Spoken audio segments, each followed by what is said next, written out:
we've got all the systems in place in the game, and specifically we got them all in place in our level 1, our level 2 that we currently have in use is completely useless to it. So I'm going to delete that level 2 from the game.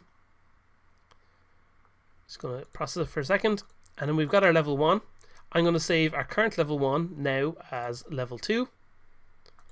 As I did before, I'm going to make it slightly different just by moving one of these bricks down. We'll move the green one down again. For some reason that is apparently my favorite one to move, just to make it stand out a little bit. But now our level 2 will actually be able to carry over all the stuff we previously had it doing. So we'll be able to keep our high score, we'll be able to keep our multiplier going, we'll be able to keep all our sound effects playing just the way we want them to.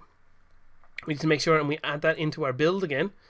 Oh, it's actually still remaining in here by default just because there was previously a level 2 in here. So that's perfectly fine, we're happy enough with that. And that's all fine and dandy. So we've set up this kind of basic level 2. That's grand. For the purposes of this little bit of a tutorial, I haven't done anything more to it.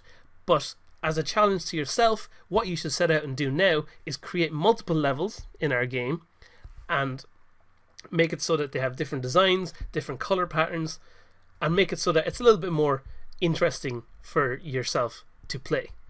And I'm looking forward at the end of all of these projects seeing your own submissions of how you have carried out these levels. So now that we've got a couple of different levels set up, we're going to go ahead and look at how to create a victory screen for when our player completes all the levels in the game. Konnichiwa.